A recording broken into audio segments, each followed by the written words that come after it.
ഓംകാരരൂപനായോരോ മനസ്സിലും ഓടിക്കളിക്കുന്നു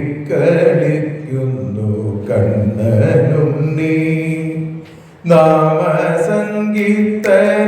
വേദിയിൽ നിത്യവും നാദം നിറയ്ക്കുന്ന നന്മയുണ്ണി.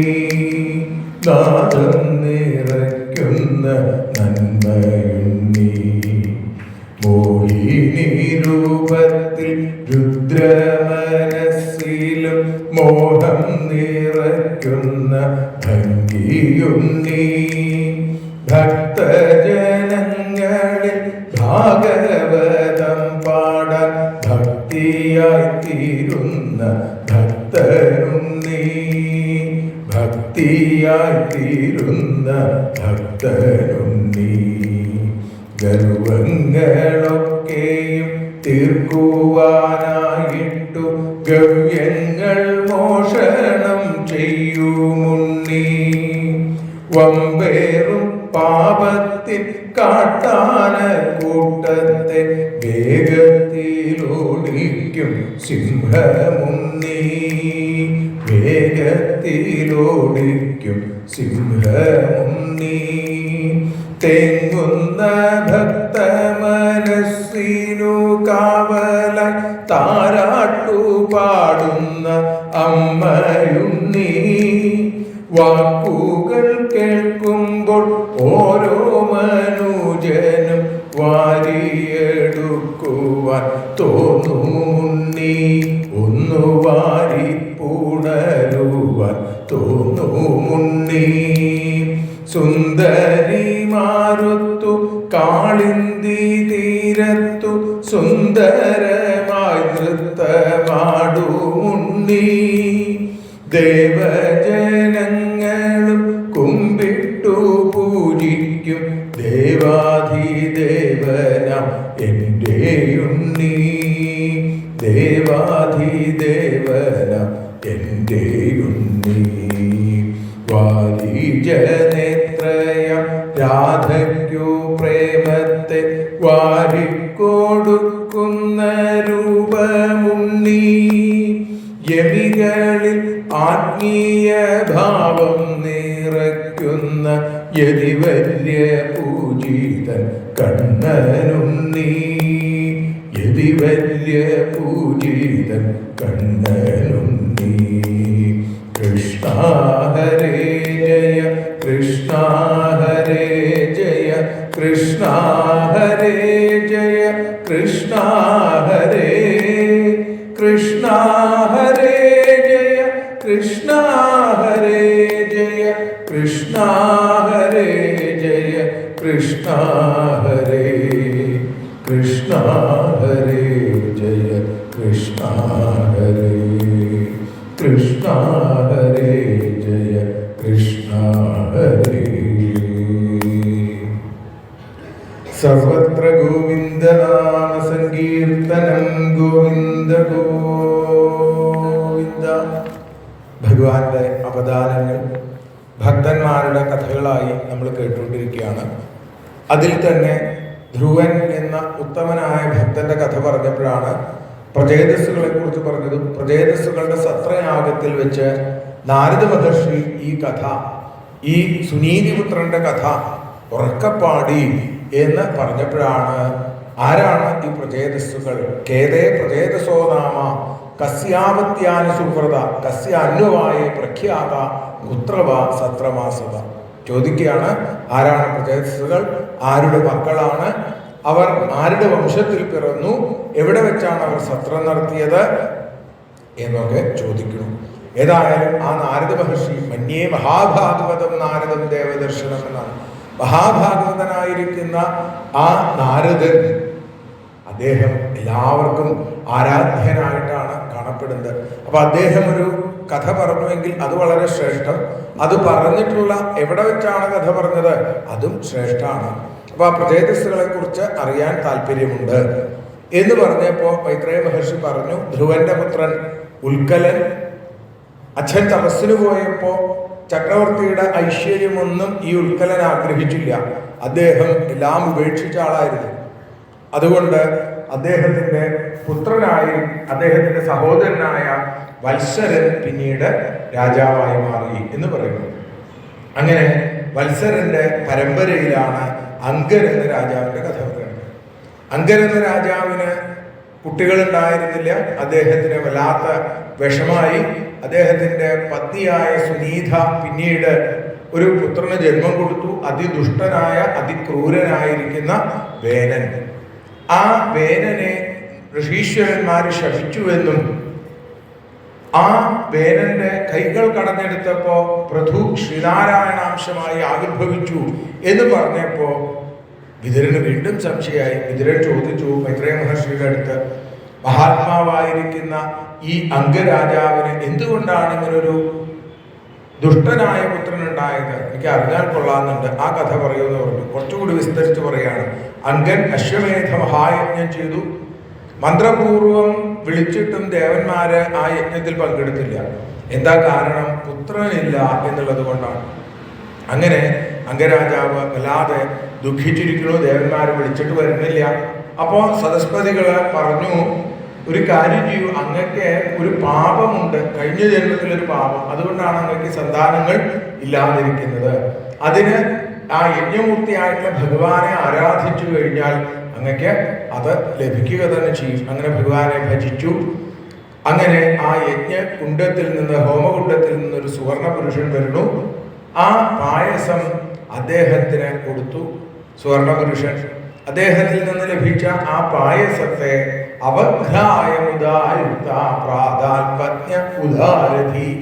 പത്നിക്ക് സുനീതയ്ക്ക് കൊടുത്തത് എങ്ങനെയാ? അവഘ്രായ, ഘ്രാണിച്ചു നോക്കി കൊടുത്തു.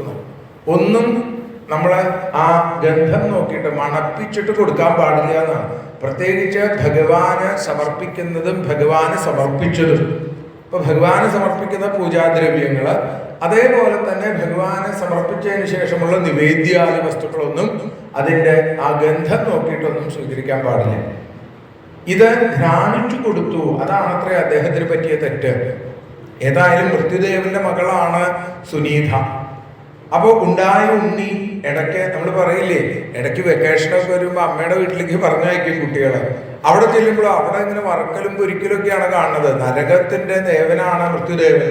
ഇതേ സ്വഭാവം തന്നെ ഈ ഉണ്ണിയും കാണിക്കാൻ തുടങ്ങി. കുട്ടിക്കാലം മുതൽ തന്നെ ജീവികളെ ദ്രോഹിക്കുക എന്നുള്ളതാണ് പ്രധാന, നമ്മൾ പറയില്ലേ, പ്രധാന ഹോബി. ചെറിയ കുട്ടിയായിരുന്നപ്പോൾ ചെറിയ ദുഷ്ടത്തരങ്ങൾ ചെയ്തു. ചിലപ്പോൾ എന്ത് ചെയ്യും, കുട്ടികളൊക്കെ വിളിച്ചുകൊണ്ടുപോയിട്ട് നമുക്ക് കളിക്കാൻ പോകാന്ന് പറഞ്ഞ് കളിക്കാൻ പോയിട്ട് ഏതെങ്കിലും വെള്ളം ഒഴുകുന്ന തോട്ടിലെങ്ങാനും കൊണ്ടുപോയി അവരെ തള്ളിയിടും. അവരിങ്ങനെ വെള്ളത്തിൽ പിടയ്ക്കണ കാണുമ്പോൾ സന്തോഷം. ചിലപ്പോൾ അന്ധന്മാരായിട്ടുള്ള ആളുകൾ വഴിയൊന്നും അറിയാതെ അങ്ങനെ നടക്കുമ്പോൾ പറയും, ഞാൻ കൊണ്ടുപോകാലോ, എൻ്റെ കൈ പിടിച്ചോളൂ എന്ന് പറഞ്ഞ് കൊണ്ടുപോയി പൊട്ടക്കിണറ്റിൻ്റെ അടുത്ത് എത്തുമ്പോൾ അതിലേക്ക് തള്ളിയിടും. ഇങ്ങനെ ദുഷ്ടത്തരങ്ങൾ മാത്രം ചെയ്തിട്ടുള്ള ആ ഉണ്ണിയെ ദുഷ്ടൻ എന്ന അർത്ഥം കൽപ്പിച്ചുകൊണ്ട് തന്നെ വേനൻ എന്ന എല്ലാവരും വിളിക്കാൻ തുടങ്ങി. രാജാവിന്റെ മകനായതുകൊണ്ട് ആർക്കും ഒന്നും പറയാനും നിവൃത്തിയില്ല.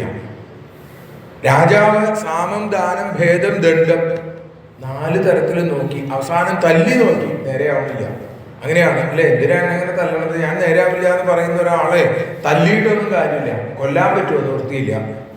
അംഗരാജാവിന് വല്ലാത്ത വിഷമായി.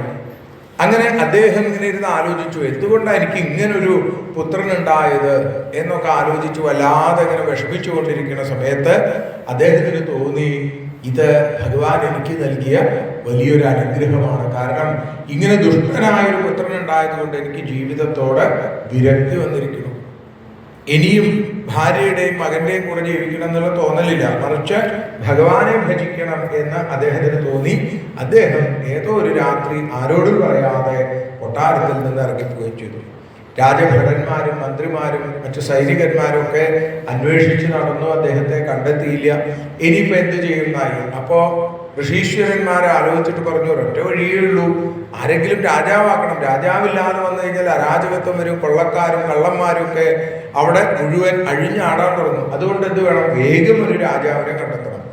അങ്ങനെ രാജാവ് ആര് വേണമെന്നിങ്ങനെ ആലോചിച്ചു. അവർ വിചാരിച്ചു, എങ്കിൽ നമുക്ക് വേനനെ തന്നെ രാജാവാക്കാം. ചിലപ്പോൾ ഉത്തരവാദിത്തങ്ങളൊക്കെ കിട്ടുമ്പോൾ നേരെയായിട്ട് വരും ഇല്ലേ? വെറുതെ ഒരു പണിയില്ലാണ്ട് നടക്കുമ്പോൾ എന്തെങ്കിലുമൊക്കെ ദുഷ്ടതരങ്ങൾ ചെയ്യാൻ തോന്നും. ഇപ്പോൾ അങ്ങനെയല്ല, ഒരു ഉത്തരവാദിത്തം കൊടുക്കുക, രാജ്യഭരണം ഏൽപ്പിക്കുക, പൊരുത്തം കെട്ട് കാട് കാട്ടി നടക്കുന്ന ആളുകൾ ചിലപ്പോൾ നമുക്കൊരു വിവാഹം കഴിപ്പിക്കാന്ന് പറയും. എന്നിട്ടോ വിവാഹം കഴിഞ്ഞാൽ ചിലപ്പോൾ നേരെയാവും. ഭാര്യയ്ക്ക് മിടുക്കുണ്ടെങ്കിൽ ചിലപ്പോൾ ആ കുട്ടിയുടെ കാര്യം കൂടി കഷ്ടത്തിലാവും. ഭൂപതി എന്നാണ് രാജാവിനെ പറയുക, ഭൂമിയുടെ ഭർത്താവ് എന്ന്, അല്ലെങ്കിൽ ആ ഭൂമിയെ സംരക്ഷിക്കുന്ന ആള് എന്നുള്ള അർത്ഥത്തിൽ. ഇവിടെ ഭൂമിയുടെ പതിയായി മാറിയ ആ വേനൻ പിന്നെന്തായി? അധികാരം കൂടി കിട്ടിയപ്പോ ദുഷ്ടതരങ്ങൾക്ക് കയ്യും കണക്കില്ലാതെ ആരെയും പേടിക്കേണ്ട. മഹർഷിമാരെ അദ്ദേഹത്തെ രാജാവാക്കി. അതിനുശേഷം അദ്ദേഹം എല്ലാവർക്കുമായിട്ട് നിർദ്ദേശം കൊടുത്തു എന്നാണ്. എന്താ നിർദ്ദേശം കൊടുത്തത്? നൈഷ്ടവ്യം, ദാതവ്യം, ഹോതവ്യം. യജ്ഞങ്ങൾ നടത്താൻ പാടില്ല, ഹോമങ്ങൾ നടത്താൻ പാടില്ല, ഇങ്ങനെ പൂജകൾ നടത്താൻ പാടില്ല. ഇനി ആർക്കെങ്കിലും പൂജ വേണം എന്ന് തോന്നുകയാണെങ്കിൽ എവിടെയോ ഇരിക്കുന്ന ഈശ്വരനെയല്ല നിങ്ങൾ പൂജിക്കേണ്ടത്, നിങ്ങളുടെ ഈശ്വരൻ ഞാനാണ്. ഓം വേനായ നമഃ എന്ന പുതിയ പഞ്ചാക്ഷരി മന്ത്രമൊക്കെ ആ രാജ്യത്ത് ഇറക്കി. ഇപ്പോഴും നമുക്ക് ഇങ്ങനത്തെ ആൾക്കാരെയൊക്കെ കാണാൻ സാധിക്കും. അധികാരത്തിന്റെ ആ അഹങ്കാരം അതുകൊണ്ട് എന്തുണ്ടായി? സകല ആളുകൾക്കും ഈ വേനനെ ഇഷ്ടമല്ലാതെ. അപ്പൊ വേനൻ ഇങ്ങനെ ഭരിച്ചു തുടങ്ങിയപ്പോഴോ അതിവൃഷ്ടി, അനാവൃഷ്ടി, മഴ ധാരാളം പെയ്യുക അല്ലെങ്കിൽ മഴ പെയ്യാതിരിക്കുക, പിന്നെ ആ വിത്തുകളൊക്കെ വിതച്ചു കഴിഞ്ഞാൽ അത് മുളയ്ക്കില്ല, പല പല പ്രശ്നങ്ങളും അവിടെയൊക്കെ ഉണ്ടാവാൻ തുടങ്ങി. ഋഷിമാര് ചെന്ന് വേനനോട് പറഞ്ഞു, അങ്ങനെ ചെയ്യുന്നത് ശരിയല്ല, ധർമ്മത്തിലൂടെ ചലിച്ചാൽ മാത്രമേ ധർമ്മോ രക്ഷതി രക്ഷിത, ധർമ്മത്തെ രക്ഷിക്കുന്നവനെ ധർമ്മം രക്ഷിക്കും. ധർമ്മത്തിന് വിപരീതമായിട്ട് അധർമ്മം ചെയ്തു കഴിഞ്ഞാലോ അതിന്റെ ദോഷമൊക്കെ അനുഭവിക്കേണ്ടി വരും. ഏതായാലും വേനൻ പറഞ്ഞു, നിങ്ങൾ ഈ ഭർത്താവിനെ ഉപേക്ഷിച്ച് ജാരന്റെ പിന്നാലെ സ്ത്രീകൾ പോണെന്ന് പറയുന്ന പോലെയാണ് നിങ്ങളുടെ വർത്തമാനം.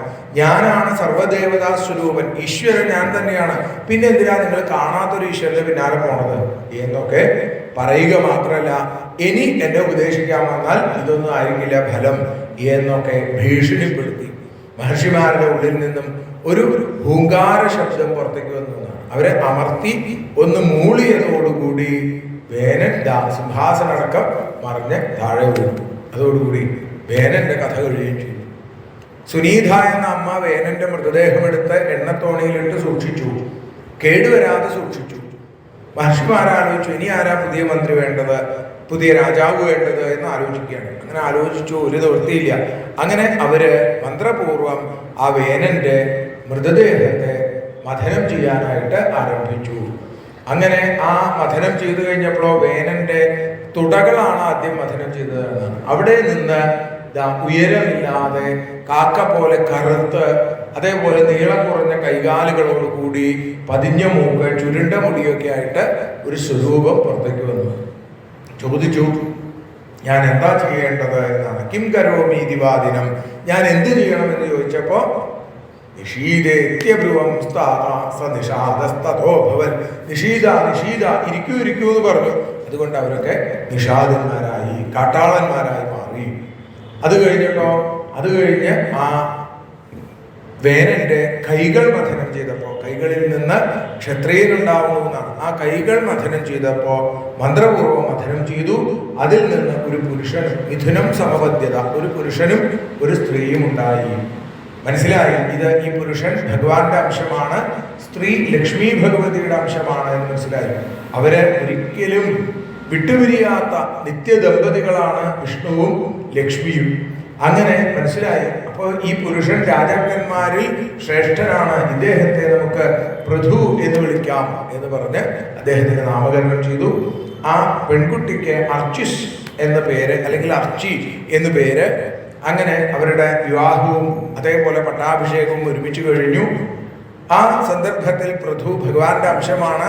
സാക്ഷാൽ ഭഗവാൻ സുദർശന ചക്രത്തെ പൃഥുവിന് നൽകിയതാണ്. ഓരോരുത്തരും ഓരോ തരത്തിലുള്ള ആ സമർപ്പണങ്ങൾ പൃഥുവിന് നൽകി.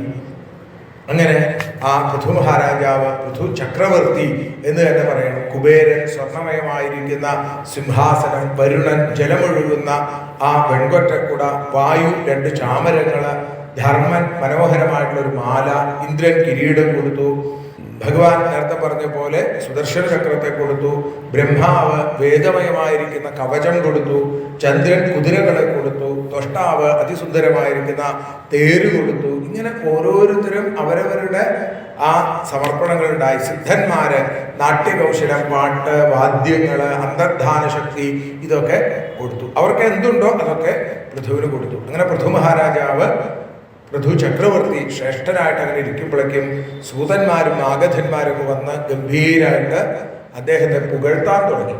സ്തുതിപാഠകര്.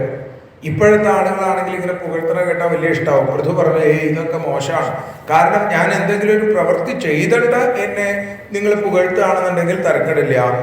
അല്ലാതെ എന്നെ ഇത്തരത്തിൽ പുകഴ്ത്താന്ന് പറഞ്ഞാൽ അത് ഒരിക്കലും ശരിയല്ല. ഇനി സ്തുതിക്കണം എന്നുണ്ടെങ്കിൽ ഇപ്പോൾ മാമയ്യഭുവൻ വിതഥാകിരോവ, ഞാനൊഴിച്ച് വേറെ ആരെങ്കിലും സ്തുതിച്ചോളൂ, ഭഗവാനെയാണ് സ്തുതിക്കേണ്ടത് എന്ന് അദ്ദേഹം പറയുന്നു. ഏതായാലും സൂതമാഗധന്മാർക്ക് വല്ലാത്ത വിഷമായി. ഋഷീശ്വരന്മാർ പൃഥുവിനോട് പറഞ്ഞു, അങ്ങനെ പറഞ്ഞാൽ പറ്റില്ല, അത് അവരുടെ ജോലിയാണ്. സ്തുതിപാഠകരുടെ ജോലി എന്താ? സ്തുതി ചൊല്ലുക എന്നുള്ളതാണ്. അപ്പൊ പറഞ്ഞു, എങ്കിൽ ഒരു കാര്യം ചെയ്യൂ, ഇവരെന്നെ ആശീർവദിക്കട്ടെ, എന്നെ അനുഗ്രഹിക്കട്ടെ. ഇവര് ഞാൻ ചെയ്യാത്ത കാര്യങ്ങൾ ചെയ്തു എന്നുള്ളത് പറയുന്നത് ശരിയല്ല. ഇവർ എന്നെ അനുഗ്രഹിക്കുക, ഇന്നതൊക്കെ ചെയ്യും, അതൊക്കെ എനിക്ക് അനുഗ്രഹമായിട്ട് തീരുമല്ലോ എന്ന് പറഞ്ഞ് അത്തരത്തിലാക്കി മാറ്റി. പിന്നീട് പൃഥു മഹാരാജാവ് തന്റെ സിംഹാസനത്തിലിരിക്കുമ്പോൾ പ്രജകളൊക്കെ ഓടി വരാൻ തുടങ്ങി. എന്താ? അവർ പറഞ്ഞു, വേനന്റെ ഭരണകാലം തുടങ്ങിയതോടുകൂടി ഞങ്ങൾക്കൊക്കെ വല്ലാത്ത ബുദ്ധിമുട്ടാണ്. ഭൂമിയിൽ വിതച്ചത് അത് മുളച്ചു വരുന്നില്ല. ഭൂമി എല്ലാം ഉള്ളിൽ ഒതുക്കി കഴിയുകയാണ്. അപ്പൊ ഭൂമിയാണ് പ്രശ്നക്കാരി എന്ന് തീർച്ചപ്പെടുത്തി പൃഥു. അമ്പും വില്ലും എടുത്ത് ഇറങ്ങി പുറപ്പെട്ടു. ഭൂമി അവിടുന്ന് ഓടി രക്ഷപ്പെടാൻ തുടങ്ങി. ഭൂമിയുടെ പിന്നാലെ അമ്പും വില്ലും എടുത്ത് മഹാരാജാവ് വരുന്നു. ഭൂമി ഗോരൂപം സ്വീകരിച്ചുകൊണ്ട് ഓടാൻ തുടങ്ങി, പശുവിന്റെ രൂപത്തിൽ. പിന്നാലെ പൃഥു മഹാരാജാവ്. അങ്ങനെ ഓടി ഓടി ഓടി അവസാനം ഭൂമിദേവിക്ക് മനസ്സിലായി രക്ഷപ്പെടാൻ നിവൃത്തിയില്ല. പറഞ്ഞു, അങ്ങ് എന്തിനാ എന്നെ കൊല്ലണത്? ഞാനൊരു സ്ത്രീയല്ലേ, ഞാനൊരു പശുവല്ലേ എന്നൊക്കെ ചോദിച്ചു. അപ്പൊ പറഞ്ഞു, ഞാൻ സ്ത്രീയാണോ പശുവാണോ എന്ന് നോക്കാറില്ല, മുഖം നോക്കാത്ത നടപടി എടുക്കും ഇല്ലേ, അങ്ങനെ പറയുന്ന ആളുകളൊക്കെ ഉണ്ട്. പക്ഷെ പൃഥു മഹാരാജാവ് അങ്ങനെ ചെയ്യുന്ന ആളാണ്. അപ്പൊ അദ്ദേഹം പറഞ്ഞു, ഇവിടെ നിന്ന് വിത്തും വളവും ഒക്കെ സ്വീകരിച്ചിട്ട് തിരിച്ച് ഒന്നും കൊടുക്കാതിരുന്നാൽ പറ്റില്ല. ഗോരൂപിണിയായിരിക്കുന്ന ഭൂമി പറഞ്ഞു, ഞാൻ ഇതൊന്നും തിരിച്ചു കൊടുക്കാത്തതല്ല, അങ്ങയുടെ ഭരണത്തിന് മുമ്പ് വേനന്റെ ഭരണത്തിൽ എന്നെ ദുരുപയോഗം ചെയ്തപ്പോ ഇതൊക്കെ നശിക്കരുത് എന്ന് കരുതി ഞാൻ എൻ്റെ ഉള്ളിലേക്ക് സ്വീകരിച്ചതാണ്. ഇനിയിപ്പോ എന്താ ചെയ്യുക? എല്ലാവരുടെയും ഐശ്വര്യങ്ങൾ ഭൂമിക്കുള്ളിലാണ്. അപ്പോ ഭൂമി പറഞ്ഞു, ഞാനിപ്പോ ഗോരൂപം സ്വീകരിച്ചിട്ടാണല്ലോ നിൽക്കുന്നത്, അതുകൊണ്ട് എന്നിൽ നിന്ന് കറന്നെടുത്തോളൂ. അങ്ങക്ക് ആവശ്യമുള്ള സാധനങ്ങളൊക്കെ അതിന് വേണ്ടപ്പെട്ട ആളുകളെ കൊണ്ട് അങ്ങ് കറന്നെടുത്തോളൂ, അങ്ങക്ക് ആവശ്യമുള്ളത് ഞാൻ തരാം എന്ന് പറയുന്നു. അങ്ങനെ ആ ഭൂമിദേവിയുടെ അഭ്യർത്ഥന മാനിച്ച് പൃഥു മഹാരാജാവ് ഭൂമിദേവിയിൽ നിന്ന് ആവശ്യമുള്ളത് മുഴുവൻ കറന്നെടുക്കാൻ തുടങ്ങി എന്നാണ്. ഋഷികൾ ബൃഹസ്പതിയെ പശുക്കിടാവാക്കി അവർക്ക് ആവശ്യമുള്ള ഇന്ദ്രിയങ്ങളാകുന്ന പാത്രങ്ങളിൽ വേദശാസ്ത്രങ്ങളാകുന്ന പാലിനെ കറന്നെടുത്തു എന്നും സൂചിപ്പിച്ചു. പിന്നെയോ ദേവന്മാരെ ഇന്ദ്രനെ പശുക്കുട്ടിയായിട്ട് കണക്കാക്കി അമൃത കറന്നെടുത്തു. ദിതിയുടെ പുത്രന്മാരായിട്ടുള്ള അസുരന്മാരെ പ്രഹ്ലാദനെ പശുക്കുട്ടിയായിട്ട് കണക്കാക്കിക്കൊണ്ട് ഇരുമ്പ് പാത്രത്തിൽ സുരയും ആസവും മദ്യമൊക്കെ കറന്നെടുത്തു. ഗന്ധർവന്മാരെ, അപ്സരസ്സുകള്, അവരൊക്കെ വിശ്വാവസുവിനെ ഇടാവാക്കി. ശ്രാദ്ധത്തിന്റെ ദേവതകള്, മഹാത്മാക്കളായിരിക്കുന്ന പിതൃക്കൾ, അര്യമാവിനെ അവരുടെ ആ പശുക്കുട്ടിയായിട്ട് സങ്കല്പിച്ച് കറന്നെടുത്തു. ഇങ്ങനെ ഓരോരുത്തരും ആവശ്യമുള്ളത് മുഴുവൻ കറന്നെടുത്തു. മനുഷ്യർക്ക് ആവശ്യമുള്ളതൊക്കെ മനുവിനെ പശുക്കിടാവായിട്ട് കണക്കാക്കിക്കൊണ്ട് കറന്നെടുത്തു. അങ്ങനെ ഭൂമിയെ വേണ്ടതുപോലെ ആ നോക്കി നടത്തുന്ന പൃഥു മഹാരാജാവ് ഭൂമിയിൽ ഉയർന്നു നിൽക്കുന്ന പ്രദേശങ്ങളെയൊക്കെ തൻ്റെ ആ സാമർഥ്യം കൊണ്ട്, തൻ്റെ ശക്തി കൊണ്ട് അതിനെ മുഴുവൻ സമതലങ്ങളാക്കി മാറ്റി. അവിടെ പട്ടണങ്ങൾ, ഗ്രാമങ്ങൾ, അതേപോലെ രാജകീയമായ പാതകൾ ഒക്കെ അദ്ദേഹം നിർമ്മിച്ചു. അങ്ങനെ പൃഥുവിൻ്റെ ഭരണകാലം വളരെ ശ്രദ്ധേയമായിരുന്നു എന്നാണ്. ഇങ്ങനെ പൃഥു മഹാരാജാവ് ഇത്തരത്തിൽ ചെയ്യുക മാത്രമല്ല, നാസ്തികനായിരുന്ന വേനന്റെ കാലഘട്ടത്തോടു കൂടി നാസ്തിക മതം ഈ ഭൂമിയിൽ കൂടുതൽ വ്യാപിക്കാൻ തുടങ്ങി. ഈശ്വര വിശ്വാസമില്ലാത്തവരായി തുടങ്ങിയ ആളുകൾ. അപ്പോൾ പൃഥു മഹാരാജാവ് അശ്വമേധയാഗങ്ങൾ നടത്തി. 99 അശ്വമേധയാഗം നടത്തി. 100ാമത്തെ അശ്വമേധയാഗം. 100 അശ്വമേധം കഴിഞ്ഞാൽ ശതക്രതു എന്ന പേര് കിട്ടും. ആ ശതക്രതു ആയി കഴിഞ്ഞാൽ പിന്നെ ദേവേന്ദ്രന്റെ സ്ഥാനത്തിരുന്ന് സ്വർഗം ഭരിക്കാനുള്ള അധികാരമാണ്. ദേവേന്ദ്രന്റെ പേടിയായി, ഇനി പൃഥു എങ്ങാനും സ്വർഗത്തിലേക്ക് വന്നാലോ തന്റെ സ്ഥാനം തട്ടിയെടുക്കില്ലേ. അതിനു മുമ്പ് തന്നെ ആ യാഗാശ്വത്തെ തട്ടിയെടുക്കാൻ തട്ടിയെടുത്തു. 100ാമത്തെ യാഗത്തിന് തയ്യാറാക്കി നിർത്തിയിരുന്ന ആ കുതിരയെ, യാഗപശുവിനെ അവിടുന്ന് തട്ടിയെടുത്തു. പൃഥുവിന്റെ പുത്രൻ ചെന്ന് ഇന്ദ്രനെ തോൽപ്പിച്ച യാഗാശ്വത്തെ തിരിച്ചു കൊണ്ടുവന്നു. അതുകൊണ്ട് അദ്ദേഹത്തിന് വിജിതാശ്വൻ എന്ന് പേര് കിട്ടി. പക്ഷേ ഇന്ദ്രൻ കുറച്ചു കഴിഞ്ഞപ്പോൾ മറ്റൊരു വേഷം കെട്ടി വന്ന് വീണ്ടും ആ യാഗാശ്വത്തെ അപഹരിക്കുന്നു. ഇത് കണ്ടു കഴിഞ്ഞപ്പോൾ പൃഥു മഹാരാജ വേഗം എഴുന്നേറ്റു യാഗശാലയിൽ നിന്ന്. ഋത്വിക്കുകൾ പറഞ്ഞു, അങ്ങ് എന്താ ചെയ്യണത്? ഞാൻ അമ്പും വില്ലും എടുക്കാൻ പോവാണ്. അല്ല, അങ്ങ് യജ്ഞത്തിന്റെ ഭാഗമായിട്ട്, യാഗത്തിന്റെ ഭാഗമായിട്ട് ദീക്ഷ സ്വീകരിച്ചേക്കാണ്. ഇപ്പോ അങ്ങ് അമ്പും വില്ലെടുക്കാൻ പാടില്ല. അങ്ങക്ക് അഹിംസയാണ് ഇപ്പോൾ അങ്ങയുടെ മതം. പറഞ്ഞു, അഹിംസയല്ല, ധർമ്മമാണ് എൻ്റെ മതം. ഇങ്ങനെ തെറ്റ് ചെയ്യുന്ന ഒരാളെ ഇനി വെച്ചുകൊണ്ടിരിക്കാൻ പറ്റില്ല. ദേവേന്ദ്രനെ ഞാൻ തന്നെ നേരിട്ട് പോയി ദേവേന്ദ്രനെ നിഗ്രഹിക്കുന്നതാണ്. ഇറങ്ങി പുറപ്പെട്ടപ്പോഴേക്കും മഹർഷിമാർ പറഞ്ഞു, അതിന് ദേവേന്ദ്രനെയും ആ യാഗാശ്വത്തെയും നമുക്ക് ഇങ്ങോട്ട് കൊണ്ടുവരാം, മന്ത്രത്തിന്റെ ശക്തി കൊണ്ട് ഇങ്ങോട്ട് കൊണ്ടുവരാം, അങ്ങ് യുദ്ധത്തിനൊന്നും പുറപ്പെടണ്ട. അവര് മന്ത്രം ജപിച്ച് ആ ദേവേന്ദ്രനെ വിളിച്ചു തുടങ്ങിയപ്പോൾ ദേവേന്ദ്രന് പേടിയായി. ദേവേന്ദ്രൻ വേഗം ബ്രഹ്മാവിനെ ശരണം പ്രാപിച്ചു. ബ്രഹ്മാവ് ദേവേന്ദ്രനോടുകൂടി അവിടെ വന്നു പറഞ്ഞു, അങ്ങക്ക് ഈ 100 യാഗായാലെന്ത്, 99 യാഗായാലെന്ത്, അങ്ങക്ക് 100 യാഗം വേണം. ഇനി ഇന്ദ്രപദവി മോഹിച്ചിട്ടല്ലാന്ന് എനിക്കറിയാം. ഇപ്പോ വേണ്ടത്ര കീർത്തി അങ്ങക്ക് ഇപ്പൊ തന്നെയുണ്ട്. 99 യാഗങ്ങൾ നടന്നു, യജ്ഞങ്ങൾ അനുഷ്ഠിക്കുന്നത് കൊണ്ട് അങ്ങക്ക് ഇനിയൊന്നും സാധിക്കാനില്ല. കാരണം അങ്ങക്ക് മോക്ഷമാർഗത്തിലേക്കുള്ള വഴിയാണ് അങ്ങക്ക് തെളിവായിട്ടുള്ളത്. ഏതായാലും അങ്ങ് ഇനി ഏകോനശതക്രുതു എന്നറിയപ്പെടും. യാഗം ഇവിടെ നിർത്തിക്കോളൂ എന്ന് പറഞ്ഞു. ദേവേന്ദ്രനെ രണ്ടുപേരും അങ്ങോട്ടും ഇങ്ങോട്ടും ആലിംഗനം ചെയ്തു. അവിടുത്തെ ശത്രുതാഭാവങ്ങളൊക്കെ മാറ്റി. ആ സമയത്ത് ഭഗവാൻ യജ്ഞശാലയിലേക്ക് പ്രത്യക്ഷപ്പെടുകയാണ്. സാക്ഷാൽ ശ്രീഹരി അവിടെ പ്രത്യക്ഷപ്പെട്ടു.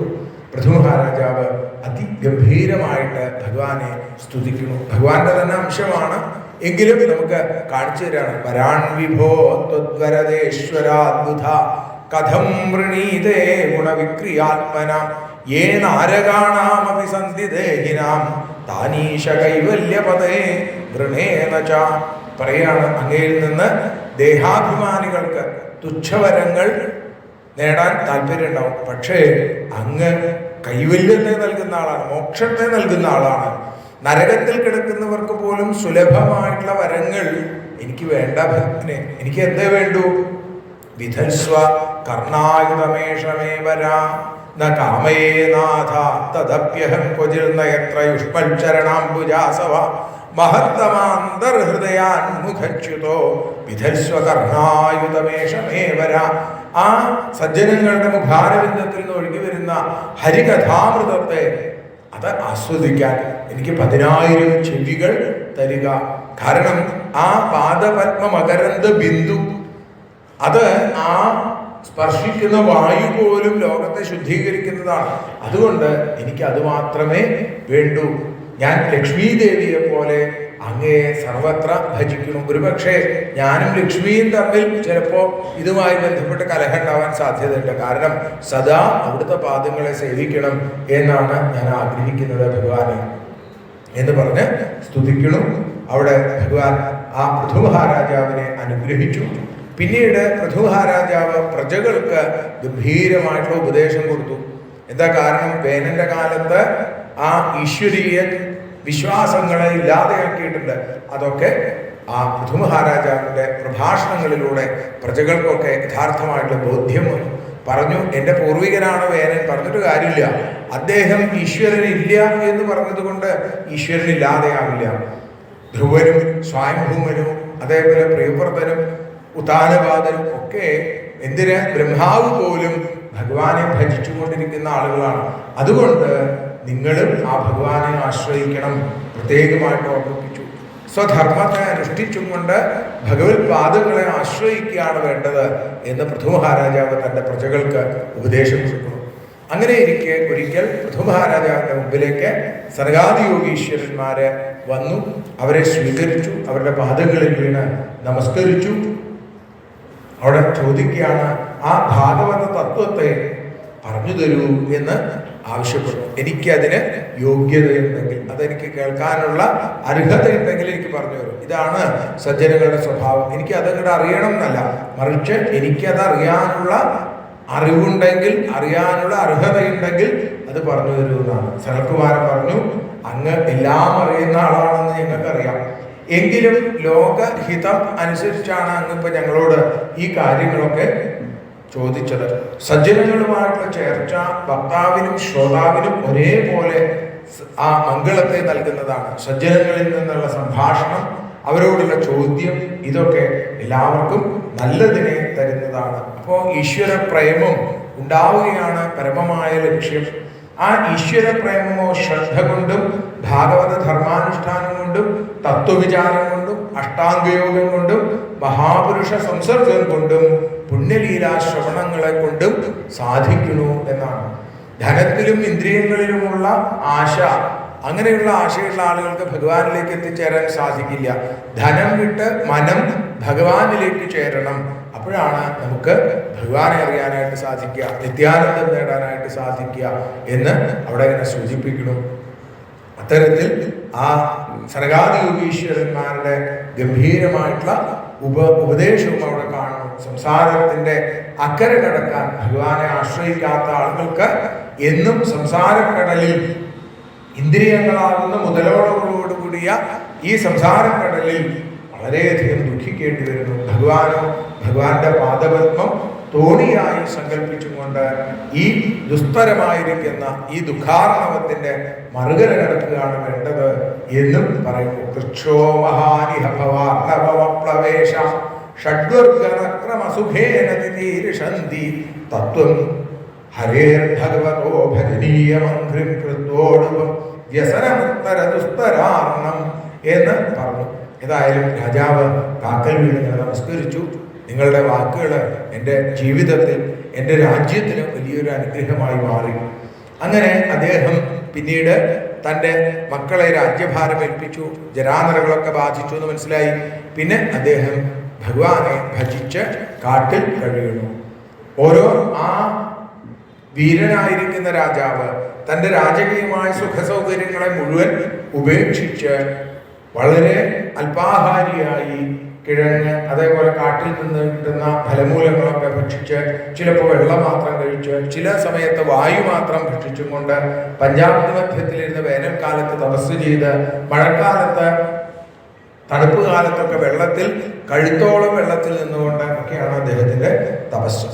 അങ്ങനെ തപസ് ചെയ്ത അദ്ദേഹം അവസാനം ഭഗവാന്റെ പാദങ്ങളിലേക്ക് എത്തിച്ചേർന്നു. ആ അർച്ചി എന്ന പത്നിയും തൻ്റെ ഭർത്താവിനോടൊപ്പം ഭഗവാനിലേക്ക് തന്നെ എത്തിച്ചേരുകയും ചെയ്തു എന്ന് അവിടെ പറഞ്ഞു. എന്നിട്ട് ഇതിൻ്റെ ആ ഫലശ്രുതി ഗംഭീരായിട്ട് പറഞ്ഞു. ബ്രാഹ്മണോ ബ്രഹ്മവർച്ചശ്രീ രാജന്യോ ജഗദീപതി വൈശ്യപഠൻ തിപ്പതി ശൂദ്ര സപ്തമതാമിയാൽ. ബ്രാഹ്മണൻ ബ്രഹ്മതേജസ്വിയാവും, ക്ഷത്രിയൻ ചക്രവർത്തിയാവും, വൈശ്യൻ സമ്പന്നനാകും, ശൂദ്രൻ ഉത്തമനാകും. ആര് തന്നെയാണെങ്കിലും ഇത് മൂന്നാവർത്തി കേട്ടാൽ കുട്ടികളില്ലാത്തവർക്ക് ഉത്തമ സന്താനലബ്ധി ഉണ്ടാവും, ദരിദ്രൻ ധനവാനാകും, പാപങ്ങൾ തീരും, കീർത്തിയില്ലാത്തവൻ കീർത്തിവാനായിട്ട് തീരും, ധർമ്മം കാമം അർത്ഥം മോക്ഷം ഈ പുരുഷാർത്ഥങ്ങൾ ആഗ്രഹിക്കുന്ന ആളുകൾക്ക് അത് വേണ്ടതുപോലെ ലഭിക്കും. യുദ്ധത്തിന് തയ്യാറായി നിൽക്കുന്ന ഒരാൾക്ക് സർവ്വവിജയങ്ങളും ഇത് കേട്ടാൽ ഉണ്ടാവും എന്ന് അവിടെ സൂചിപ്പിച്ചു. ആ ഭഗവാനിൽ അനുദിനമിതമാദരേണ ശൃണ്വൻ പൃഥുചരിതം പ്രഥൈൻ വിമുക്ത സംഗ ഭഗവതി ഭവസിന്ധുബോധപാദേ സചതി ഗുണാം ലഭതേ രതിം മനുഷ്യ. ആ ഭഗവാനാകുന്ന ആ ചൈതന്യം, ആ ഭഗവാന്റെ പാദപത്മങ്ങളാകുന്ന ആ തോണി, അത് സംസാര സമുദ്രം കടക്കാനുള്ള വഴിയായി തീരും. ആ ഭഗവാനിൽ ദൃഢമായ ഭക്തി ഉണ്ടാകും എന്ന് പറഞ്ഞുകൊണ്ടാണ് പൃഥുചരിത്രം അവിടെ ഉപസംഹരിച്ചത്. അതിനുശേഷം പറഞ്ഞു പൃഥുവിന്റെ പുത്രൻ വിജിതാശ്വൻ രാജാവായിട്ട് തീർന്നു. അങ്ങനെ ആ വംശത്തെക്കുറിച്ച് പറഞ്ഞപ്പോഴാണ് പ്രാചീന ബരിഹിഷ എന്ന ഒരു രാജാവിന്റെ കഥ. ബരിഹിഷത്ത് എന്നാണ് അദ്ദേഹത്തിന്റെ പേര്. പക്ഷേ അദ്ദേഹം കർമ്മകാണ്ഡത്തിൽ വ്യാപരിച്ച ആളായിരുന്നു. ഭക്തിയോഗം അദ്ദേഹത്തിന് തൊട്ട് തേടിയിട്ടില്ല. പക്ഷേ കർമ്മങ്ങൾ ഒരുപാട് അദ്ദേഹം ചെയ്തു. യജ്ഞങ്ങൾ ചെയ്യാന്ന് പറഞ്ഞാൽ ഒരു യജ്ഞം കഴിഞ്ഞാൽ അടുത്ത യജ്ഞം, മറ്റൊന്ന് കഴിഞ്ഞാൽ വേറൊന്ന്, ഇങ്ങനെയാണ്. അപ്പൊ അതുകൊണ്ടാണ് അദ്ദേഹം കിഴക്കോട്ട് തിരിച്ചു വെച്ച ദർഭപ്പുല്ലുകളെ കൊണ്ട് ഭൂമി മുഴുവൻ നിറഞ്ഞു എന്നാണ്. പ്രാചീന ഭാഗത്തേക്ക് കിഴക്കോട്ട് ബർഹിസ് എന്ന് പറഞ്ഞ ദർഭപ്പുല്ല്. അപ്പൊ പ്രാചീന ബർഹിസ് എന്ന് അദ്ദേഹത്തിന് പേര് വന്നു. എല്ലാവരും അദ്ദേഹത്തെ അങ്ങനെയാണ് വിളിക്കേണ്ടത്. ബർഹിഷത്ത് എന്ന് പറഞ്ഞാൽ ആർക്കും അറിയില്ല. പിന്നെയോ പ്രാചീന ബർഹിസ് എന്ന് പറയും. അങ്ങനെ പ്രാചീന ബർഹിസിന് അദ്ദേഹത്തിന് 10 മക്കളുണ്ടായിരുന്നു എന്ന് പറയുന്നു. ഒരേ സ്വഭാവം, ഒരേ നാമം. അതുകൊണ്ട് അവർക്ക് പിന്നെ വേറെ പ്രത്യേകിച്ച് പേരൊന്നുമില്ല. പ്രചേതസ് 1, 2, 3, 4 ഇത്രയൊക്കെ ഉള്ളൂ. അത് തന്നെയല്ല പ്രചേതസ്സുകൾ എന്ന് പറയും. അവര് ആ പ്രചേതസ്സുകളോട് അദ്ദേഹം പറഞ്ഞു, നിങ്ങൾ പ്രജാസൃഷ്ടിയിൽ എന്നെ സഹായിക്കണം, അതിന് വേണ്ടതൊക്കെ ചെയ്യണം. അപ്പൊ അവർ വിചാരിച്ചു, നമ്മളെ കർദവന്റെ കഥ പറഞ്ഞതുപോലെ ഭഗവാനെ ഭജിക്കുക ആദ്യം, അത് കഴിഞ്ഞിട്ട് ഈ പ്രജാസൃഷ്ടി വിവാഹം അത് കഴിഞ്ഞിട്ട് മതി എന്നാണ് തീരുമാനിച്ചത്. അങ്ങനെ അവര് പടിഞ്ഞാറേ സമുദ്രതീരത്തിലേക്ക് എത്തും. അവിടെ സമുദ്രതീരത്തേക്ക് എത്തുന്ന സമയത്താണ് മനോഹരമായിരിക്കുന്ന ഒരു പൊയ്ക കാണുന്നത്. അതിമനോഹരമായിരിക്കുന്ന ഒരു സരസ്. ആ സരസ്സിൽ നിന്ന് പാർവതീ പരമേശ്വരന്മാര് ഉയർന്നു വന്നു, അവരെ അനുഗ്രഹിച്ചു. മഹാദേവൻ പറഞ്ഞു, ഞാൻ തപസ് ചെയ്ത സ്ഥലമാണിത്, രുദ്രതീർത്ഥം എന്നാണ് ഇത് അറിയപ്പെടുന്നത്. നിങ്ങൾ തപസ് ചെയ്യാൻ വന്നതല്ലേ, ഇവിടെ തപസ് ചെയ്തു, ഭഗവാനെ ആശ്രയിക്കാനല്ലേ, അതിനുള്ള വഴി ഞാൻ പറഞ്ഞു തരാം. ഹരശങ്കര ശിവശങ്കര ദുരിതം കള ശിവനെ ഹരിദാസ്യമൊടനിശം മമ വളരാൻ വഴി വരണേ വൈഷ്ണവാനാം യഥാശംഭു. ഭഗവത് ഭക്തന്മാരിൽ, ഹരിഭക്തന്മാരിൽ ഹരനോളം വന്ന ആള് വേറെ ആരുമില്ല, മഹാദേവൻ. അപ്പോൾ മഹാദേവൻ പറഞ്ഞു, ഞാൻ നിങ്ങൾക്ക് വളരെ ശ്രേഷ്ഠമായിട്ടൊരു മന്ത്രം ഉപദേശിച്ചു തരാം എന്ന് പറഞ്ഞ് ഒരു മന്ത്രം ഉപദേശിച്ചു. അതാണ് ശിവഗീതം അല്ലെങ്കിൽ രുദ്രഗീതം, യോഗാദേശം എന്നൊക്കെ അറിയപ്പെടുന്ന മന്ത്രം. ആ മന്ത്രം സ്വീകരിച്ചു. മഹാദേവനെ ഈ പ്രചേതസ്സുകൾ കണ്ട സരസ് പൊന്നുഗുരുവായൂരപ്പന്റെ വടക്കു ഭാഗത്ത് കാണുന്ന രുദ്രതീർത്ഥമാണ്, ആ വടക്കേ ചിറയാണ് എന്ന് സജ്ജനങ്ങൾ പറയുന്നു. ഏതായാലും രുദ്രൻ പറഞ്ഞു കൊടുത്തു, ജിതം തേ ആത്മവിധുര്യ സ്വസ്തയേ സ്വസ്തിരസ്തു മേ ഭവതാരാധസാരാധം സർവസ്മാ ആത്മനേ നമ. നമ പങ്കജനാഭായ ഭൂതസൂക്ഷ്മേന്ദ്രിയാത്മനെ വാസുദേവായ ശാന്തായ കൂടസ്ഥായ സ്വരോജിഷേ. ഗംഭീരമായിട്ടുള്ള സ്തുതി. ആ സ്തുതി അവരെ വെള്ളത്തിൽ മുങ്ങിക്കിടന്നുകൊണ്ട് 10,000 വർഷം ഈ രുദ്രഗീതം ജപിച്ചുകൊണ്ട് അവർ ഭഗവാനെ ഭജിക്കുന്നു. അങ്ങനെ ഭഗവാനെ ഭജിച്ചു തുടങ്ങിയപ്പോൾ ഭഗവാൻ വിചാരിച്ചു, ഇവർക്ക് നല്ല ഭക്തിയൊക്കെ ഉണ്ട്, പക്ഷേ അച്ഛൻ്റെ കാര്യം വളരെ കഷ്ടത്തിലാണ്. അച്ഛന് ഇതിലൊന്നും താല്പര്യമില്ല. അച്ഛൻ ഇപ്പോഴും യാഗം ചെയ്തുകൊണ്ടിരിക്കുകയാണ്. ആ യാഗത്തിന്റെ പുകപടലങ്ങൾ അദ്ദേഹത്തിന്റെ ആ ജ്ഞാനചക്ഷുസിനെ മൂടിയിരിക്കുന്നു. അതൊന്ന് മാറ്റിക്കൊടുക്കണ്ടേ? അപ്പോൾ ആ തിമിരം മാറ്റാൻ ഏറ്റവും നല്ല ആളാരാ? അതിന് ഏറ്റവും മിടുക്കനാണ് നാരദ മഹർഷി. നാരദ, ഒന്ന് പോയി പറഞ്ഞു കൊടുക്കൂ അദ്ദേഹത്തിന്, പ്രാചീന ബർഹിസിന്. കുട്ടികൾ നല്ലോണം തപസ് ചെയ്യുന്നുണ്ട്, അവരെ അനുഗ്രഹിക്കുമ്പോൾ തന്നെ അച്ഛനെ കൂടി ഒന്ന് അനുഗ്രഹിക്കണമെന്ന് എനിക്ക് മോഹമുണ്ട്. വേണ്ടതൊക്കെ പറഞ്ഞു കൊടുത്തോളൂ കേട്ടോ. ധ്രുവനെ അനുഗ്രഹിക്കാൻ നാരദനെ പറഞ്ഞയച്ച പോലെ ഭഗവാൻ ഈ പ്രാചീന ബർഹിസിനെ അനുഗ്രഹിക്കാനും അവിടേക്ക് പറഞ്ഞയച്ചു. കുട്ടികൾ തപസ് ചെയ്തുകൊണ്ടിരിക്കുന്ന സമയത്ത് ആ രുദ്രഗീതം ഭഗവത സ്തോത്രം സർവേ പ്രചേതസ ജപന്തസ്തേ തപസ്തേ വർഷാണാമയുധം ജലേ. 10,000 സംവത്സരം ജലത്തിൽ തപസ് ചെയ്തു. ഇതിനിടയിലാണ് നാരദ മഹർഷി ആ പ്രാചീന ബർഹിസിന്റെ അടുത്ത് പോയിട്ട് പറഞ്ഞു, അങ്ങ് ഈ യജ്ഞങ്ങളൊക്കെ ചെയ്യണില്ലേ? ഈ യജ്ഞങ്ങളൊക്കെ ചെയ്തു കഴിഞ്ഞാൽ എന്താ ഫലം? പറഞ്ഞു, സ്വർഗം കിട്ടും എന്നാണ് ഞാൻ മനസ്സിലാക്കിയത്. സ്വർഗം കിട്ടിയോണ്ട് അങ്ങക്ക് നിത്യാനന്ദം കിട്ടുന്ന അങ്ങക്ക് തോന്നുന്നുണ്ടോ? അതൊന്നും എനിക്കിത് ഇഷ്ടമില്ല. അത് കിട്ടില്ല തന്നെയല്ല, സ്വർഗത്തിൽ അങ്ങ് ചെയ്ത പുണ്യങ്ങളുടെ ആ പൂർത്തിയായി കഴിഞ്ഞാൽ, പുണ്യം അനുഭവിച്ചു കഴിഞ്ഞാൽ പിന്നെ വീണ്ടും ഇവിടെ തിരിച്ചു വരേണ്ടി വരും. അതുകൊണ്ട് ഈ കർമ്മമാർഗത്തിൽ നിന്നത് മാറി ആ കർമ്മമാർഗത്തെ ഭഗവാനിലേക്കുള്ള ഭക്തിയുടെ ധർമ്മമാർഗമാക്കി അങ്ങേക്ക് മാറ്റിക്കൂടെ? വേണമെങ്കിൽ ഞാൻ ഒരു കാര്യം കാണിച്ചു തരാമെന്ന് പറഞ്ഞു. എന്നെ ഒന്ന് തൊട്ട് നോക്കാൻ പറഞ്ഞു. പ്രാചീന ബർഹിസ് തൊട്ട് നോക്കിയപ്പോൾ, ആകാശത്തേക്ക് നോക്കിയപ്പോൾ കുറേ മൃഗങ്ങള് കൊമ്പൊക്കെ കുലുക്കി ഇങ്ങനെ ആക്രമിക്കാൻ തയ്യാറായി നിൽക്കുന്നു. മഹാരാജാവ് ചോദിച്ചു, ഇതെന്താന്ന് വെച്ചപ്പോൾ പറഞ്ഞു, അങ്ങ് യജ്ഞത്തിന് വേണ്ടി കൊലപ്പെടുത്തിയ മൃഗങ്ങളാണ് ആ നിൽക്കുന്നത് മുഴുവൻ. അവരെ അങ്ങയോട് പ്രതിക്രിയ ചെയ്യാൻ കാത്തു നിൽക്കുകയാണ്. രാജാവിന് പേടിയായി, ഇനി എന്താ ചെയ്യാന്നായി. അപ്പൊ പറഞ്ഞു, ഒരു കഥ പറഞ്ഞു തരാം എന്ന് പറഞ്ഞ് ഒരു കഥ പറഞ്ഞു കൊടുക്കുകയാണ്. അതാണ് പുരഞ്ജനോപാഖ്യാനം എന്നുള്ള കഥ. പുരഞ്ജനോപാഖ്യാനം എന്നുള്ള കഥ നമുക്കൊന്ന് ചുരുക്കി പറയാം. നാരദ മഹർഷി പറഞ്ഞു, പുരഞ്ജനൻ എന്ന ഒരു രാജാവ്, അദ്ദേഹത്തിന് ഒരു കൂട്ടുകാരൻ്റെ പേര് അദ്ദേഹത്തിനും അറിയില്ല, നമുക്കും അറിയില്ല. അവരിങ്ങനെ സുഖമായിട്ട് കഴിഞ്ഞുകൊണ്ടിരിക്കുമ്പോൾ ഇദ്ദേഹത്തിന് തോന്നി ഇവിടെ ജീവിച്ചാൽ പോരാ, കുറച്ചുകൂടി നല്ലൊരു സ്ഥലം വേണമെന്ന് വിചാരിച്ചിട്ട് അദ്ദേഹം അവിടുന്ന് ഇറങ്ങി പുറപ്പെട്ടു. കൂട്ടുകാരനോടൊന്നും പറഞ്ഞില്ല. ഇദ്ദേഹം ഇങ്ങനെ നടന്ന് വന്ന് അവിടെ ഹിമാലയത്തിന്റെ തെക്ക് ഭാഗത്തായിട്ട് മനോഹരമായിട്ടുള്ളൊരു കൊട്ടാരം കാണുന്നു. അതിന്റെ മുമ്പിൽ എഴുതി വെച്ചിട്ടുണ്ട് നവമുഖി എന്ന്. കൊട്ടാരത്തിന്റെ മുമ്പിൽ എഴുതി വെച്ചു.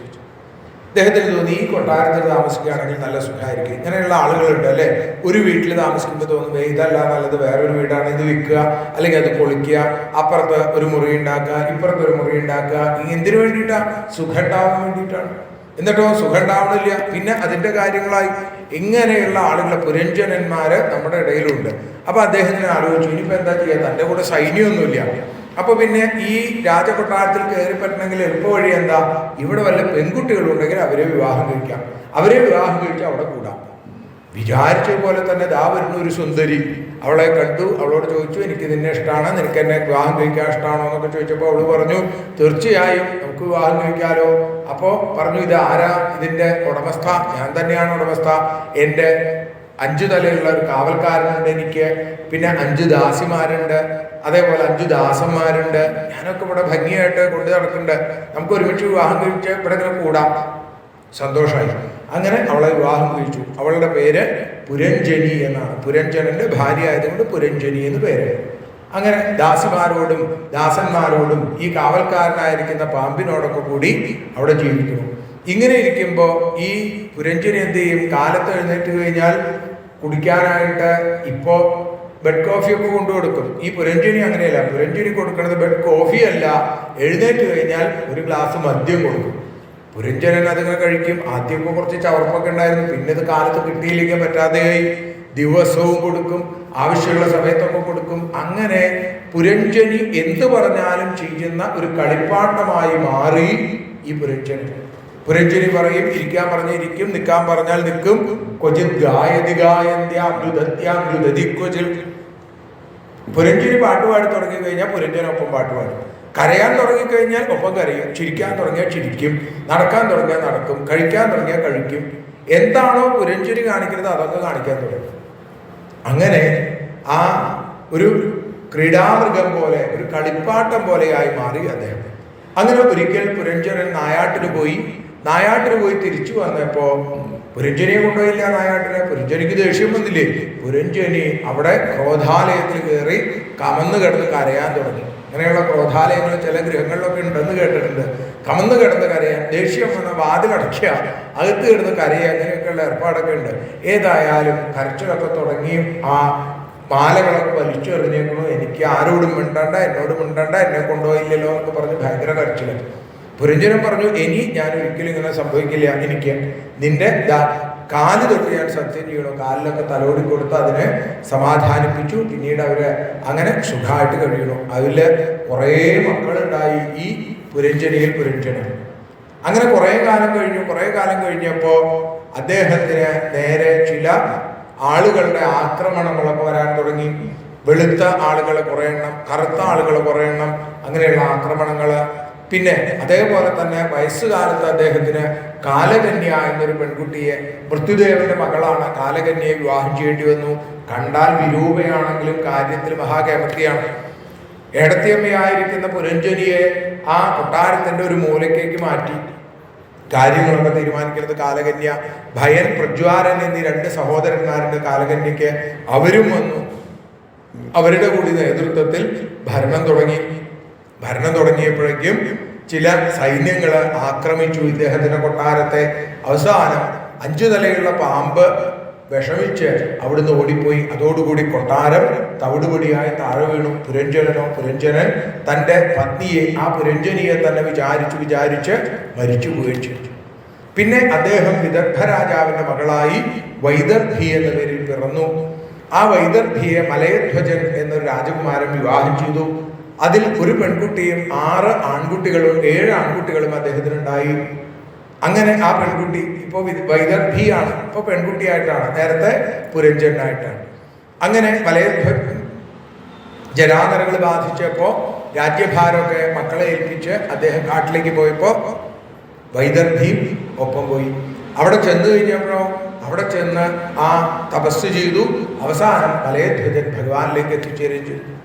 മലയധ്വജന്റെ ആ മൃതദേഹം എടുത്ത് ചിതയിലെടുത്ത് വെച്ച് വൈദർഭി സതി അനുഷ്ഠിക്കാനായിട്ട് ആ അഗ്നിയിലേക്ക് എടുത്ത് ചാടാൻ പുറപ്പെട്ടപ്പോൾ ഒരു ബ്രാഹ്മണൻ വന്ന് കൈ പിടിച്ചു, ചോദിച്ചു, നീ എന്തിനാണ് ചെയ്യാൻ പോണത്? പറഞ്ഞു, എൻ്റെ ഭർത്താവ് മരിച്ചു, ഞാൻ എൻ്റെ ശരീരം ഉപേക്ഷിക്കുകയാണ്. ഇത് നിന്റെ ഭർത്താവാണെന്ന് ആരാ പറഞ്ഞത്? എൻ്റെ ഭർത്താവാണ്. അപ്പൊ നീ കഴിഞ്ഞ ജന്മത്തിൽ ആരായിരുന്നു? ഓർമ്മയില്ല. അപ്പൊ പറഞ്ഞു, കഴിഞ്ഞ ജന്മത്തിൽ നീ പുരഞ്ജനൻ എന്ന് പേരുള്ള ഒരു രാജാവായിരുന്നു. ആ പുരഞ്ജനൻ ആയിരിക്കുന്ന സമയത്ത് നീ എന്നോടൊപ്പമാണ് ജീവിച്ചിരുന്നത്.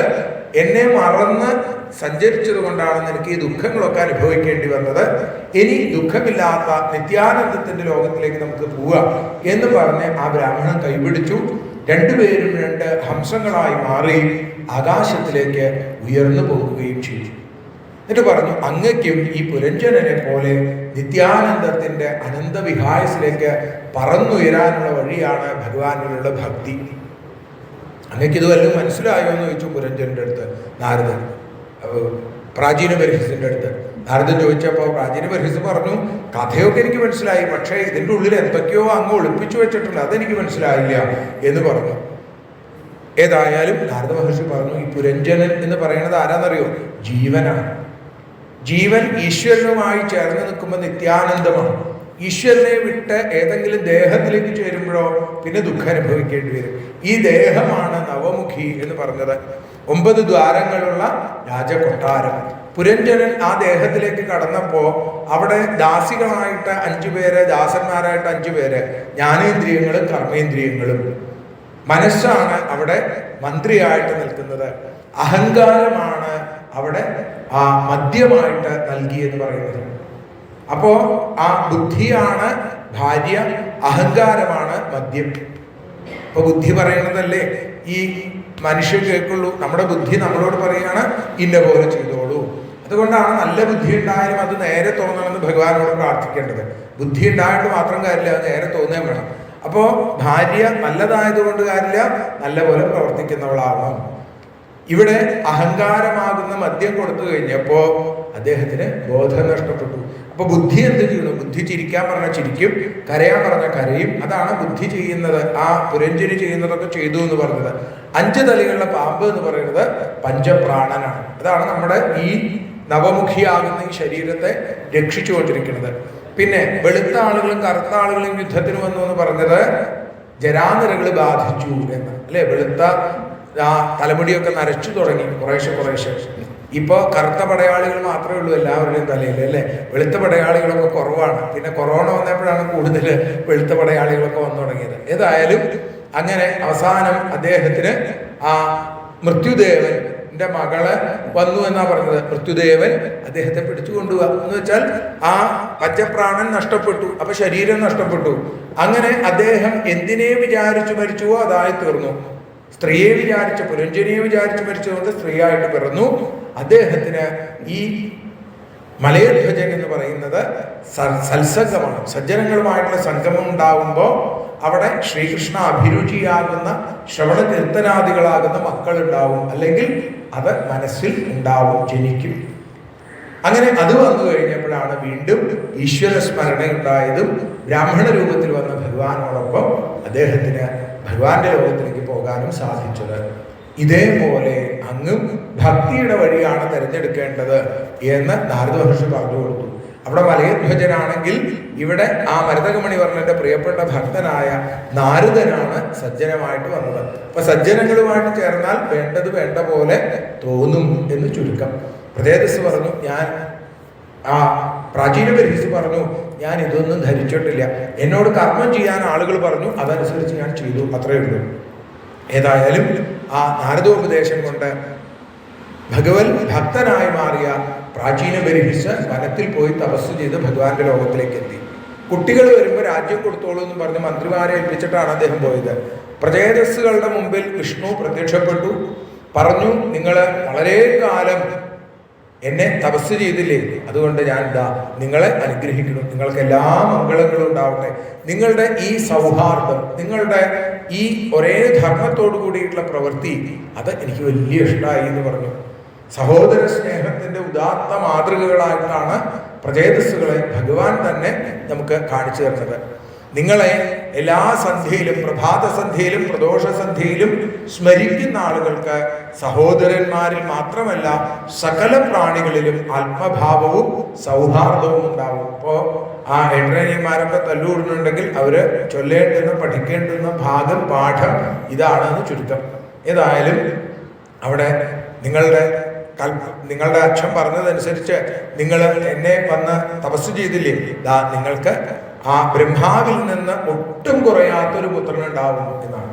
അതാണ് ദക്ഷപ്രജാപതി, പ്രാചേതസ ദക്ഷപ്രജാപതിയുടെ പുതുജന്മം. ബ്രഹ്മാവിനേക്കാൾ കുറയാത്ത ഒരാളെന്ന് പറയുന്നത് എന്തുകൊണ്ടാണ്? മനസ്സുകൊണ്ടും അതേപോലെ തന്നെ ആ വപുസ്സുകൊണ്ടും പുത്രോത്പാദനം സാധിക്കും. വിചാരിച്ചാൽ കുട്ടികൾ ഉണ്ടാവും. അങ്ങനത്തെ ഒരാളാണ് ഈ പ്രാചേതസ ദക്ഷൻ. ഭഗവാൻ അനുഗ്രഹിച്ചു. എന്നിട്ട് പറഞ്ഞു, വൃക്ഷങ്ങളുടെ മകളായ വാർഷിയെ നിങ്ങൾ വിവാഹം ചെയ്തോളൂ എന്ന് പറഞ്ഞു. അവസാനം നിങ്ങൾ എന്നിലേക്ക് തന്നെ എത്തിച്ചേരുകയും ചെയ്യും എന്ന് പറഞ്ഞു. ഇതേപോലെ തന്നെ സംഭവിച്ചു. വൃക്ഷങ്ങളുടെ മകളായ വാർഷിയെ വിവാഹം ചെയ്തു. ഒരു ഉണ്ണിയുണ്ടായി. ആ ഉണ്ണിയാണ് പ്രാചേതസ ദക്ഷൻ. ആ പ്രാചേതസ ദക്ഷന്റെ കഥ നമ്മൾ പിന്നീട് കേൾക്കും, ഷഷ്ഠസ്കന്ധത്തിൽ കേൾക്കും. നാരദനെ ശമിച്ചതൊക്കെ ആയിട്ടുള്ള കഥ. അപ്പോ അച്ഛനെ നേർവഴിക്ക് നയിച്ച ആ നാരദ മഹർഷിയെ തന്നെ പൗത്രൻ എന്ത് ചെയ്തു? നാരദ മഹർഷിയെ ശപിച്ചു. കാരണം എന്താ? അദ്ദേഹത്തിന്റെ മക്കളെ മുഴുവൻ വിഷ്ണുവിന്റെ പാതയിലേക്ക് പറഞ്ഞയച്ചു എന്നുള്ളതാണ് നാരദൻ ചെയ്ത കുറ്റം. അത് മറ്റൊരു കഥ. ഏതായാലും പ്രേതസ്സുകൾ പിന്നീട് വീണ്ടും കാട്ടിൽ വന്ന് ഭഗവാനെ ഭജിക്കുന്നു.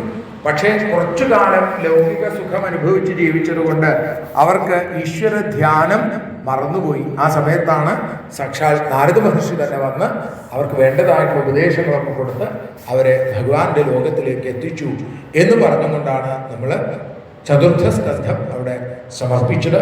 ഇനി പഞ്ചമസ്കന്ധത്തിൽ 9 അധ്യായങ്ങളാണ് നമുക്ക് പാരായണം ചെയ്യാനുള്ളത്. അത് 10 മിനിറ്റിന് ശേഷം നമുക്ക് പാരായണം ചെയ്യാം. പാരായണം കഴിയുന്നതോടുകൂടി ആ രംഗങ്ങളെ, പ്രിയവ്രതന്റെ കഥ, അതേപോലെ തന്നെ നാഭിയുടെ കഥ, ഋഷഭന്റെ കഥ, അതേപോലെ അഗ്നിധരന്റെ കഥ, ഒടുവിൽ ഭരതന്റെ കഥ പറയുമ്പോഴാണ് ഭദ്രകാളി പ്രാദുർഭാവം എന്നുള്ള രംഗത്തിലേക്ക് നമ്മൾ എത്തിച്ചേരുക. ഇപ്പോൾ ഭഗവത്പാദങ്ങളിൽ സമർപ്പിക്കണം. സർവത്ര ഗോവിന്ദനാമ സങ്കീർത്തനം, ഗോവിന്ദ ഗോവിന്ദ.